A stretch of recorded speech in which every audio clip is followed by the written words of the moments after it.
I thought the worst thing she could do was lie, until I found out who she was lying with. And that's when everything I believed about love, loyalty, and revenge changed forever. I only recently came to terms with the fact that my wife, Lauren, had been quietly pulling the strings in our marriage for the better part of 7 years. For the longest time, I honestly believed I was just acting out of love, going the extra mile to make her happy, to be the kind of husband she deserved. But now that I've had time to reflect, it's become painfully clear that I wasn't doing those things out of love. I was doing them to sidestep conflict. I realized now that Lauren had been manipulating me from the very beginning, taking advantage of my willingness to please just to keep the peace. We first met during our college years. Me, a senior trying to get through my final semester, and her, a sophomore who seemed to walk into every room like she owned it. It was one of those house parties with cheap beer and loud music, and I remember noticing her across the room, gorgeous, confident, magnetic. After a few drinks gave me a bit of courage, I walked up to her and asked if she wanted to dance. To my surprise, she smiled and said yes. We ended up chatting for a while on the dance floor. I remember blurting out one of those cheesy, overused lines, "So what's a girl like you doing in a place like this?" It was awkward, but it made her laugh. At one point, I even told her how I didn't really enjoy dating, which got another smile out of her. As the night went on and the drinks kept flowing, she shared that she had just ended things with her boyfriend and was just looking to have a little fun. Her friend had convinced her to come out that night. Somehow we ended up back at my dorm. I remember putting a sock on the doorknob, something I'd never done before, to signal my roommate to steer clear. That move was usually more in his playbook, not mine. The details of what happened that night are a little fuzzy, but judging by the mess we left in the sheets the next morning, I think it's fair to say we had a good time. I made her breakfast, walked her back to her dorm, and tried to play it cool when she gently turned down my offer to see her again. She said she wasn't looking for anything serious at the moment, but added that if we ran into each other again at a party, she wouldn't pretend not to know me. Looking back now, I think that was her polite way of saying I didn't measure up. Over the next few months, I did bump into her at different social events. She was always surrounded by friends, dancing with different guys. With how attractive and outgoing she was, it didn't surprise me.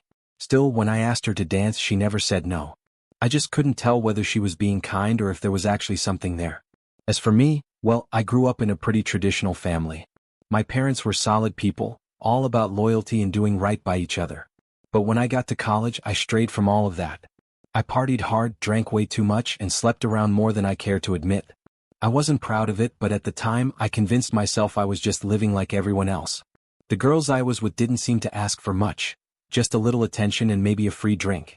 In hindsight, maybe that's how I justified not paying for something more transactional. That lifestyle, though, it started to wear me down. I remember feeling this heavy sense of unhappiness back then, even if I couldn't fully put my finger on why. But someone did notice. My roommate Tyler Mancini. Tyler was this charismatic Italian guy from Brooklyn, always dressed sharp and full of energy. Somehow, despite being total opposites, he was outgoing and fearless while I was quiet and introverted. We hit it off. We bonded quickly over our shared passion for the computer science program at our college, which was honestly one of the best in the country. He pulled me out of my shell more times than I can count. We helped each other with coursework, pulled all-nighters debugging code, and eventually our friendship grew into something that felt more like family. Tyler became the brother I never had. What really cemented our bond happened one day after class. He was leaving the lecture hall when he slipped on the steps. Without thinking, I caught him just before he hit his head on the concrete, pulling him upright in time. I'll never forget the way he looked at me afterward. He grabbed my hand firmly and in a quiet, sincere voice said, "If you ever need me, I got you. Don't forget that." Then, almost out of nowhere, he was gone. Within minutes, he packed up and left campus to head back to New York for personal reasons. And just like that, I was alone again, wondering if the connection we had was as real for him as it was for me. Things shifted again during my final year when I reconnected with Lauren. We hadn't spent much time together back then, just one encounter that lingered in my memory, but I'd catch glimpses of her around campus now and then. She always greeted me with warmth, and I couldn't help but wonder if maybe she saw something in me, something beyond just a familiar face in a crowd. That curiosity eventually grew into something more, and I started imagining a future with her. I even told my parents about her, introducing Lauren into our lives before they'd ever met her. I explained that she was expecting our child, and emphasized how deeply we cared for one another. I painted a picture of love and loyalty that I truly believed in at the time. My dad, a steady and driven man, owned an insurance agency, but his talents didn't end there. He had dabbled in real estate, auctions, you name it. We weren't wealthy, but we never went without. Life was modest, but it was enough. Shortly after we both graduated, Lauren and I tied the knot. We invited her grandparents to the wedding, and they welcomed me with such genuine kindness that it felt like things were falling into place. In the early days, life had a rhythm that felt right. Our daughter, Gracie, had just been born, and most nights were quiet ones, just the three of us. Lauren and I would relax on the couch watching TV while Gracie played nearby with her toys, making little messes that we didn't mind cleaning up. We were intimate maybe a couple of times a week, and I always made sure her needs came first. As far as I can recall, she never voiced any complaints. After Gracie was born, Lauren started on birth control, since we'd agreed it wasn't the right time for another child. Everything seemed steady for a while, peaceful even. When Lauren completed her degree, I asked her if she'd be interested in joining our family's firm. My father had started a new venture and brought in some colleagues from his old company, people he trusted, and I thought it'd be a great opportunity for her to get her feet wet professionally. That's how we lived for those early years, especially once Gracie started school. Lauren would lay out her clothes the night before, and I'd handle the mornings, waking Gracie up, fixing breakfast, and driving her to class. Most days I'd pick her up too unless something came up. If it did, my mom would step in to help, keeping Gracie at her place until Lauren or I could swing by. Over time, though, things began to shift. At some point, though I couldn't say exactly when, I started noticing a quiet distance forming between Lauren and me. It wasn't sudden. It crept in like fog, barely noticeable at first, until one day I looked around and realized we were no longer standing side by side. During that time, I found myself reading stories online, accounts from men who'd been betrayed by their wives. At first, it felt like curiosity. But as I kept reading, something began to twist in my gut. The patterns in those stories, the behaviors, the signs, they started to mirror Lauren's in ways that were hard to ignore. Her mannerisms, the little lies, how expertly she'd deflect suspicion. It all started to seem less like coincidence and more like camouflage. I felt like I was losing my grip on reality. One part of me told myself I was overthinking things, that I was just being paranoid. But another part, a quieter, deeper part, kept whispering that I wasn't crazy, that something was very wrong. I started paying closer attention, listening to her phone calls when she didn't think I could hear, watching how she moved, how she looked at me. I hated living like that, constantly on edge, doubting my own wife. But I couldn't shake the feeling that I was being played for a fool. Then one day I came home a little earlier than expected. As I pulled into the driveway, I noticed a car I didn't recognize parked right out front. My stomach sank. I didn't slam the door or call out, I just slipped inside quietly. The lights in the living room were on, but the room was empty. And then I heard it, faint noises coming from down the hall. From our bedroom. I walked slowly, my heart pounding so hard it hurt. And when I opened the door, there she was, Lauren. In our bed. With someone else. The man was Chris, the manager of the fitness center she'd been going to for months. He always seemed a little too friendly with her, and I guess now I knew why. It wasn't just flirting, he was the reason for all the lies, all the late nights and emotional distance. But catching them like that, in the act, it hit me like a truck. I stood frozen. Lauren didn't even seem surprised. Chris pulled the covers over himself, while she just looked at me like I was the one intruding. "You're not going anywhere," she said, voice cold. "And you don't have the guts to make me leave. If you can't stand to look at me, then move into the guest room." I didn't answer. I just turned and left the house. I couldn't be there another second. The only thing on my mind was our daughter, Gracie. I had to see her. I needed to talk to her. Even though she was young, I knew I owed her some kind of explanation. I didn't want her growing up thinking that this was normal. I picked her up from school, and instead of going home, I took her out for pizza. I wanted to give her a happy moment before the storm hit. But even then, I couldn't hold back the question that had been gnawing at me. "Gracie," I asked gently, "how did you know about your mom and that man?" She looked at me with those big honest eyes and said, "You mean Uncle Joe? That's what Mom told me to call him. He's not really my uncle." That name hit me like ice water. I felt sick. "Did anything ever happen with them when you were around?" I asked. "No, Daddy," she said. "You were on a business trip. I was staying with Stacy across the street. I only came home for my bike." I tried to stay composed for her sake, but inside I was breaking apart. Later that evening I called my mom, completely overwhelmed. She was calm and reassuring, telling me to take the time I needed to figure things out. She even offered to help watch Gracie, and I promised her I'd be there every night to tuck her in. But it didn't end there. When I returned home that night, Lauren was waiting for me, not with an apology but with demands. She didn't show a trace of guilt. Instead, she laid out what she expected to get from the divorce. Most of our assets, a big chunk of alimony, and more. It was like she'd already planned it all before I even knew what was happening. The nerve she had was unbelievable. Lauren actually had the audacity to demand alimony, after everything she'd done. It was almost laughable, except that I was too angry to find anything funny. It became obvious that she hadn't told her lawyer the full story. Probably thought she could manipulate the outcome just like she'd manipulated me all those years. She even left out parts of the property paperwork, clearly hoping to pocket more than she was owed. But I wasn't going to play her game. The judge, a sharp older man who'd clearly seen it all, read through the documents and laid things out plainly. In this state, divorce proceedings are handled without regard to fault, he said. Which means everything gets split down the middle. And just like that, Lauren's smug little smile returned, as if she'd won something. She looked at me like she was already mentally spending her half. But I didn't say a word.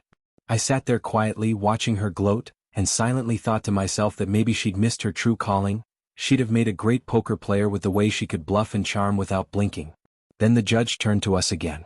"Mr. Roach," he said, addressing me formally, "you'll retain full custody of your daughter, Grace. Mrs. Rollins will be granted generous visitation rights." His voice was calm, but every word felt like a sudden exhale. I hadn't dared to hope for this outcome, but there it was. Real. Done. He continued, "The house and all assets will be appraised and divided equally." My lawyer, Tom, quickly chimed in. "We've already arranged for a full inventory and assessment, Your Honor," he said.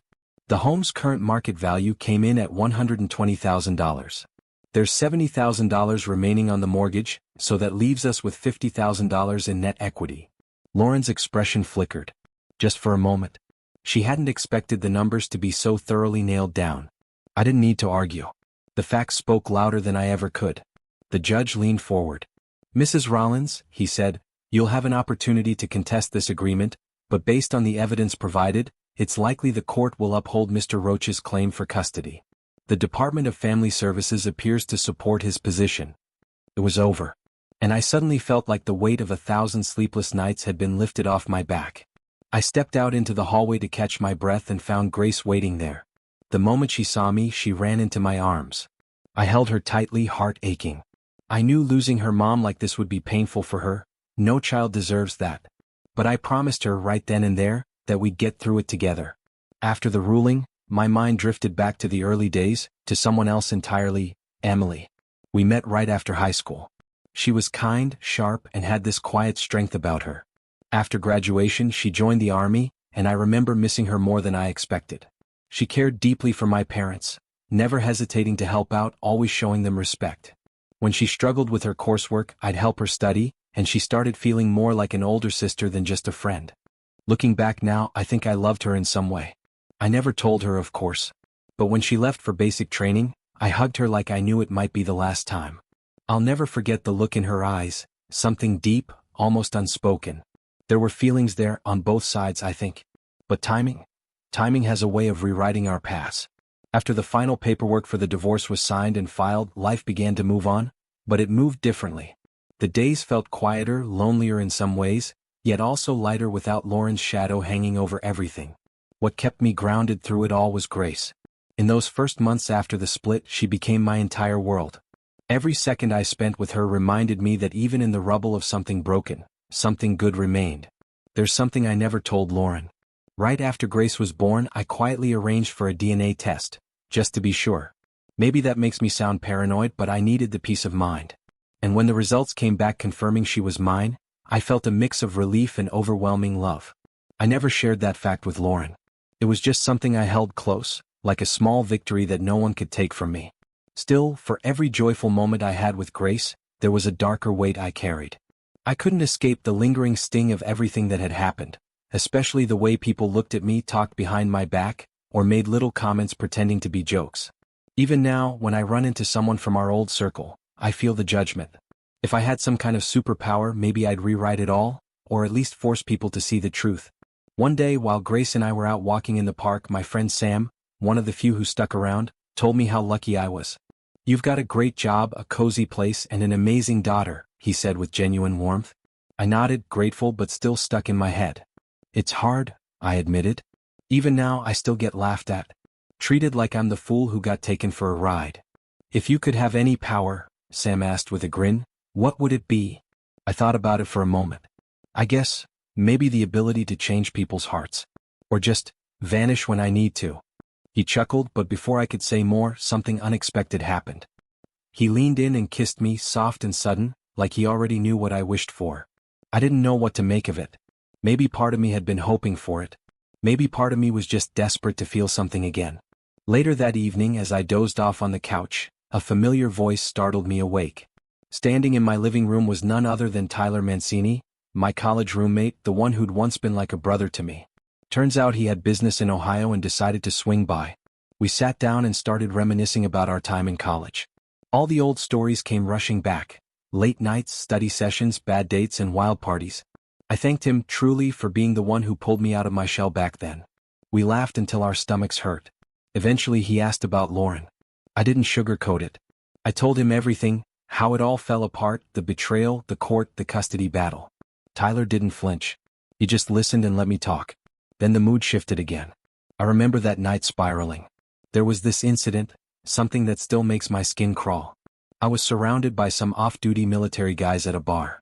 At first it was just conversation, some light teasing, but things escalated quickly. They wouldn't stop. They kept mocking me, cornering me, ignoring every request to back off. Feeling overwhelmed, I grabbed a beer bottle, not to attack, just to make space. But the moment it left my hand, someone shouted and the military police showed up out of nowhere. Next thing I knew, I was in a psychiatric hold. 2 months they kept me there. And the guys? They brushed the whole thing off as a joke. Said it was some syndrome or inside prank they pull. I was just the unlucky one who snapped. I haven't shared that part of my life with many people.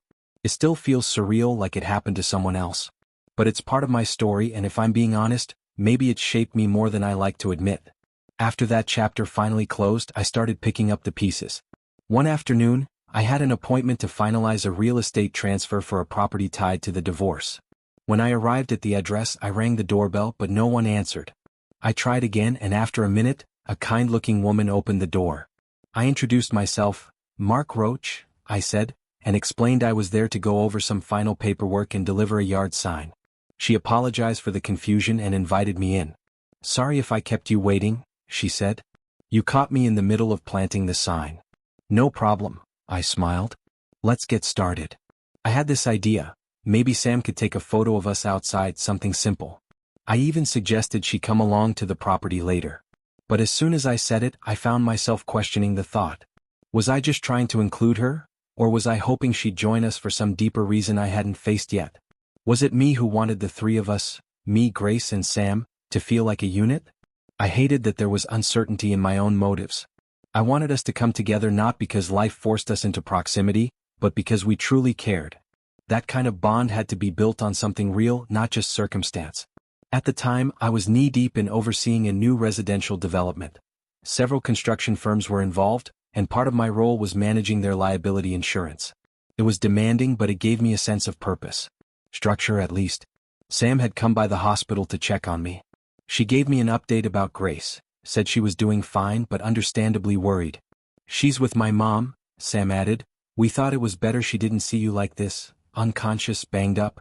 Your dad said he'll bring her by later when you're looking a little more like yourself. Something about the way she said that made me pause.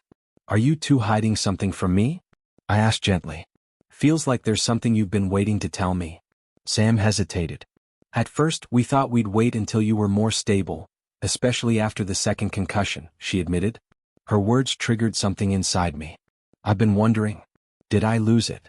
I asked. My abilities, I mean. I tried using them here in the hospital and nothing. What exactly were you trying to do? Sam asked, clearly curious, half smiling. I shrugged. Honestly? Ask for a steak, I said, laughing awkwardly. Didn't go as planned. So, what were you trying to do when I walked into the room earlier? She asked, serious this time. I lowered my voice. It's a little embarrassing. Sam leaned in. Hey, you can trust me. You know that. I looked at her for a moment before answering. I was just testing something. Trying to see if the connection was still there. Then quietly I added, Sam, I really care about you. I think I've been in love with you for a while now. And if you'll have me, I'd do anything to make this work. The day passed quietly after that, until it didn't. Just as things began to feel calm, that calm was shattered by a voice I hadn't heard in weeks. Lauren. She was in the waiting room, and the moment I heard her voice echo down the hall, I felt my chest tighten. "Where's Mark?" she demanded. "I need to speak to him. Now." Without even acknowledging Sam, she stormed down the corridor and barged into my office, slamming the door behind her. I barely had time to react. "I know what you did," she hissed. "And I'm taking this to the police. I got photos. Evidence." I stayed seated, barely blinking. "You might want to consider what you're doing," I said calmly. "Because if you hand those photos over, you're going to have to explain a whole lot more than you think." She narrowed her eyes at me. "What's that supposed to mean? You ever hear of the Black Widow spider?" I asked. "After mating, she kills her partners. You have a habit of being the last one anyone sees before they wind up dead." "That's not nothing, Lauren." She faltered for a moment. "I'll be turning those pictures over myself," I said flatly. "With context. Including the messages you sent and your presence at each scene. And believe me, this town is going to want context." Lauren clenched her jaw, spun on her heel, and walked out without another word. I decided to let things play out. If everything unfolded the way Sam envisioned, I could live with that. Honestly, I was at peace with whatever direction life took, as long as I had Grace and something real to hold on to. But then, out of the blue, I got a call from Lauren. She said she was being considered for a big promotion, something she'd apparently been working toward for months. There was one catch though: it required her to relocate across the state. And she'd need to leave by next week. Before hanging up, she mentioned Grace. Said she wanted to see her one more time before the move. I wasn't sure what to make of it, but I figured it was the right thing to do. So I made the arrangements and gave them time for a short visit. Grace didn't ask many questions afterward. She just said her mom looked different. Maybe that was enough. Meanwhile, Sam and I had begun building something quiet and sincere. We were opposites in a lot of ways. She had this rooted steadiness while I could spiral deep into my own thoughts, disappearing even in the middle of conversations. But somehow we balanced each other. She grounded me. We'd moved into a quiet suburban town that looked like it had been cut straight from a holiday postcard. White picket fences. Manicured hedges. Laughter from the neighbor kids echoing down the block. People waved when they passed by, friendly faces, warm greetings, and front porches that lit up at dusk. Our little family was starting to take shape. Grace, of course. Then Emily, bright and curious. And Jake, still figuring out the world with wide-eyed wonder. To the outside world we looked happy. Maybe even perfect. But inside me something started to shift. I wish I could say it was nothing. A fluke. Just a moment of insecurity. But it wasn't. One afternoon as I pulled out of the driveway, I saw Sam talking to a guy I didn't recognize. Athletic, good-looking. They seemed comfortable, laughing, close. I tried to shake it off. Told myself she worked out with a lot of people from the gym. It was probably nothing. Still, as I drove away, that nagging feeling returned, stronger than before. A weight in my chest I couldn't explain. Life felt like it was tilting again and I didn't know how to stop it. The next few days passed in a blur. I was buried in thoughts, conflicted, confused, emotionally frayed. Anger mixed with guilt. And beneath it all, a sharp sense of betrayal I couldn't ignore. One night as we lay in bed side by side, I stared at the ceiling. The silence between us was thick, heavy. I used to find peace in the soft rhythm of her breathing. But now it just echoed the distance between us. What once comforted me now felt like a cruel reminder of what we might be losing. I wanted to say something. To ask her what was really going on. But fear gripped me. So I said nothing. Just listened to the silence, waiting for sleep that never came. Eventually I picked up her phone from the nightstand. I know I shouldn't have. But I needed to know. I opened her messages. I wasn't looking for anything specific, but I found myself going straight to a thread with someone named Alex. I didn't recognize the name, but something about it felt familiar. I expected to see flirty exchanges, late-night jokes, maybe a few inside comments. But one message stood out from all the rest. Last night was charming. That word hit me like a slap. It wasn't the message itself, it was the intimacy of it. The simplicity. The warmth. Charming. It was something you said after a moment that meant more than you were willing to admit. It was subtle. And somehow that made it worse. I look forward to the warmth of your embrace again. That single sentence undid me. My heart dropped straight into my stomach, and each word felt like a blade carving deeper than the last. I stood there, gripping the edge of the counter, trying to stay upright as the room began to spin. The silence in the house was suffocating. Not the peaceful kind, This was the kind that screams. The only sound came from the faint, steady hum of the refrigerator. Even the light in the living room seemed to grieve, its dull glow stretched eerie shadows across the walls, turning a once warm and familiar space into something cold, distant, wrong. Then outside the rain began to fall. Just a soft drizzle at first, barely audible, but it added weight to everything, like even the sky had decided to weep for what we had lost. I walked slowly down the hall and opened our bedroom door. The room was dim, the soft light from Lisa's phone illuminating her face as she lay in bed, completely unaware of the emotional wreckage playing out a few feet away. I stared at her, not saying anything at first, not trusting my voice. A storm of emotions surged inside me, rage, disbelief, grief, but above all I just felt empty. Like everything I had poured into this woman, this life, had evaporated in an instant. I need time to clear my head, I managed, my voice raw, barely above a whisper. I didn't wait for a response. I just turned around and walked out of the room, out of the version of us I'd clung to for more than a decade. The days that followed blurred together. I moved into the guest room, needing space, needing silence. Each sunset stretched the distance between Lisa and me further, until it felt like we lived in separate worlds. Meanwhile, I reached out to Sarah. She'd promised to look into Alex, the man Lisa had exchanged those messages with. And she followed through. What she found chilled me. Alex had a reputation. In the past, he'd made a habit of preying on married women. Charming, manipulative, a master of finding cracks in people's lives and wedging himself inside. There was a pattern. He'd tear families apart, then vanish, leaving only broken homes behind. And that wasn't all. He was deep in financial ruin, buried under mountains of debt with creditors hounding him at every turn. He was desperate, vulnerable. And that gave me an idea. With Michael's help, my business partner and someone I trusted like a brother, we crafted a plan. We created a fake business opportunity, one that promised Alex a way out of his financial nightmare. It was bait and it had to look real. We had to sell it perfectly. A few days later, I arranged for us to meet at a high-end restaurant in the city. I arrived early and sat at the bar, heart pounding as I rehearsed the details one more time. This wasn't revenge. Not exactly. But it was the beginning of something decisive. I sat back and watched as James, ever the professional, carefully laid out the terms of the deal. Every clause, every benefit, every hook was presented with just the right tone of opportunity and urgency. Alex nodded along, eager, greedy even. To make it work, he'd need to invest a sizable portion of what little savings he had left. But in exchange, he'd receive a considerable stake in what he believed was a rapidly growing tech firm, Next Innovations. The air around the table was thick with anticipation. The kind that smells like ambition dressed in silk. Alex thought he was on the verge of his comeback. Fortune. Redemption. He was already imagining the lifestyle, the applause, the relief. Then he signed. Pen to paper. Name to line. Just like that, he sealed his own fate. As the ink dried, a storm of emotions rose in me. Triumph. Relief. Maybe even a little regret, but it was buried deep. This wasn't about ruining a man. It was about reclaiming my own life from the wreckage he helped create. Word of what I'd done spread through the city faster than I expected. Some people praised me for it, calling it bold, even noble in a strange way. Others, not so much. They whispered, judged, said I'd gone too far. But I didn't care. They hadn't lived my story.